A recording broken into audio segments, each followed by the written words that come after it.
जय हिंद दोस्तों। तो आज एसएससी जीडी के चौथे वीक के पहले दिन का एग्ज़ाम ख़त्म हुआ है।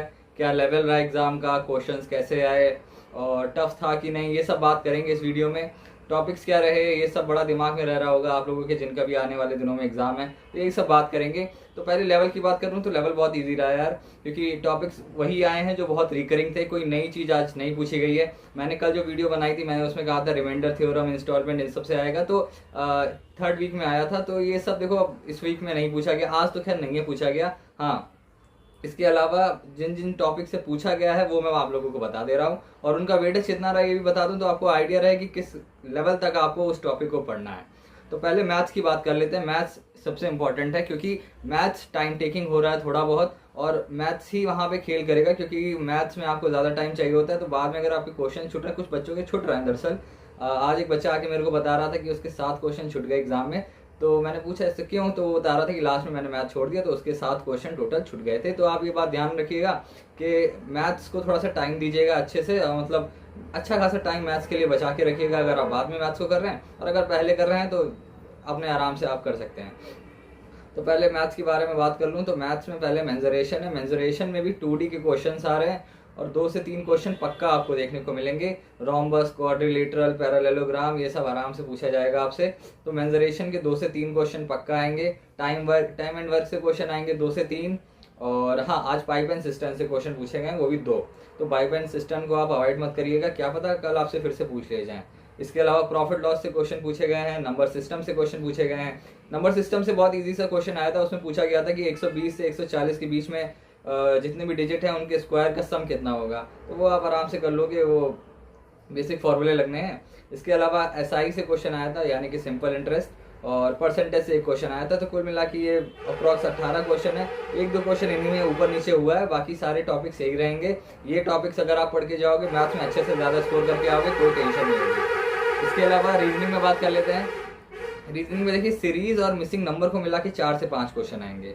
मिसिंग नंबर का बहुत ही इजी क्वेश्चन आएगा, और सीरीज के थोड़े टाइम टेकिंग क्वेश्चन हो सकते हैं, लेकिन आप कर लोगे आराम से।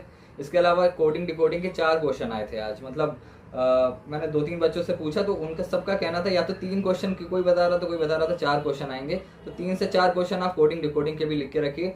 सीटिंग अरेंजमेंट के एग्जैक्ट नंबर 3 क्वेश्चन आए थे। सीटिंग अरेंजमेंट के 3 क्वेश्चन, जिनमें से 2 क्वेश्चन ऐसे थे जिसमें 7 लोग बैठे थे, और एक क्वेश्चन ऐसा था जिसमें 8 लोग बैठे थे। इसके अलावा क्लॉक से क्वेश्चन आया था, ध्यान रखिए आप सभी लोग पूछते हैं कि क्लॉक से आया, आप लोग को बड़ा इंटरेस्ट रहता है कि क्लॉक से आया कैलेंडर से नहीं आया। तो भाई क्लॉक से क्वेश्चन आया है, कैलेंडर से आज देखने को नहीं मिला, लेकिन कल देखने को नहीं मिलेगा ऐसा भी मैं नहीं कह रहा हूँ, क्योंकि आ सकता है, पैटर्न हर रोज बदल रहा है। इसके अलावा हिंदी में बात कर लेते हैं। तो हिंदी में पहले तो वही 5 मार्क्स का गद्यांश।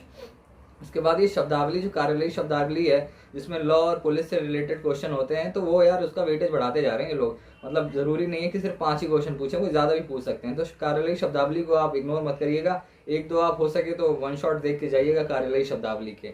इसके अलावा वर्तनी शुद्ध करो से 3-4 से क्वेश्चन आराम से बनेंगे। इसके अलावा वही पर्यायवाची विलोम 1-2 क्वेश्चन आ सकता है। बाकी हिंदी ईजी है, शब्दावली आप अच्छे से करके जाइए तो आपको हिंदी बहुत ईजी लगेगा। बात आगे करते हैं जीके जीएस की। तो जीके जीएस में पहले मैं साइंस की बात करूँगी। तो साइंस 2 से 3 क्वेश्चन पक्का आएंगे, उसमें भी फिजिक्स और बायो से क्वेश्चन आएंगे। केमिस्ट्री ऐसा ज़्यादा कुछ नहीं आ रहा है, लेकिन हाँ फिजिक्स से 1 क्वेश्चन ज़रूर आएगा, और बायो से 2 क्वेश्चन आराम से बन सकते हैं। इसके अलावा करंट अफेयर से 2 से 3 क्वेश्चन बनना है। आप पूछोगे करंट अफेयर तो बहुत ज़्यादा है, तो करंट अफेयर मैं कहूँगा यार कि पिछले 6 महीने का देख के जाओ। इसके अलावा स्पोर्ट्स में थोड़ा सा ज़्यादा ध्यान दे देना करंट अफेयर्स में भी, क्योंकि स्पोर्ट्स से 2 क्वेश्चन पूछे गए हैं। एक तो करंट अफेयर्स का था और दूसरा एक स्पोर्ट्स का जनरल क्वेश्चन था। तो आराम से पढ़ के जाइएगा करंट अफेयर्स। इसके अलावा म्यूजिकल इंस्ट्रूमेंट से क्वेश्चन पूछा गया था। तो मैं बता दूं बेसिकली क्वेश्चन यही था कि वो किस तरीके से बनता है, कौन सा मतलब वाद्य यंत्र है जो इस तरीके से बनाया जाता है। तो वो क्वेश्चन आएगा आप में। हिस्ट्री से 2 से 3 क्वेश्चन आ सकते हैं। 2 क्वेश्चन आएंगे, मैं कह रहा हूँ आपसे, 3 क्वेश्चन तो नहीं आएंगे। और इकोनॉमिक्स से क्वेश्चन आ रहे हैं 2 से 3। तो ये बेसिकली टॉपिक्स हैं, ये चीज़ें आ रही हैं एग्जाम में। आपका अप्रोच क्या रहना चाहिए अब, क्योंकि टाइम बिल्कुल भी नहीं बचा है। तो मैं आपसे कहूंगा कि आप मॉक लगाइए। आप पूछते हैं आरडब्ल्यू के मॉक लगाएं कि ना लगाएं, तो बिल्कुल लगाओ भाई, लेकिन आरडब्ल्यू के मॉक लगा के आप डरना मत, क्योंकि आरडब्ल्यू का मॉक थोड़ा सा कॉम्प्लिकेटेड, थोड़ा सा टफ आता है, थोड़ा सा टाइम टेकिंग आता है। तो आप थोड़ा सा आपका मोटिवेशन डाउन हो जाता है कि यार इसमें तो इतने आ रहे हैं, इसमें तो इतने आ रहे हैं। तो ऐसा टेंशन ना लेना यार, जितना मेरा आरडब्ल्यू के मॉक में आया था उससे मैं ज़्यादा ही करके आया एग्जाम में, तो ऐसा कोई दिक्कत वाली बात नहीं है। बाकी अभी मॉक लगाइए आप। अगर आप वर्तनी शुद्ध ये शब्दावली अगर आप नहीं पढ़े हैं, ज़्यादा आपको लग रहा है थोड़ा सा डाउट है, तो एक वन शॉट जरूर देख लीजिए, क्योंकि आना ही आना है इसे। इसके अलावा पाइपलाइन सिस्टम जिसे नहीं आता है वो एक बार देख लीजिएगा, क्लॉक एक बार देख लीजिएगा। ये टॉपिक ऐसे हैं जो पक्का से आएंगे। इसके अलावा कोई ऐसा कॉम्प्लिकेटेड पेपर पैटर्न है नहीं, तो आप इजीली कर ले जाओगे। और कोशिश करिएगा कि सारे अटेम्प्ट करके आइए, और उसमें भी कोशिश करिएगा कि आप लगभग 65 से ऊपर आप क्वेश्चन सही करके आइए, क्योंकि आपको सब पता है आप टॉपिक, तो ऑब्वियस सी बात है सब यार अच्छे से करके आएंगे, सबको टॉपिक सारे पता है ना, तो फिर कट ऑफ भी बढ़ती है यार उस हिसाब से। तो आराम से आप जाओ, एग्जाम करके आओ, फिर आके मेरे को बताओ कि कैसा रहा आपका एग्जाम, बाकी सिलेक्शन होगा कैसे नहीं। जय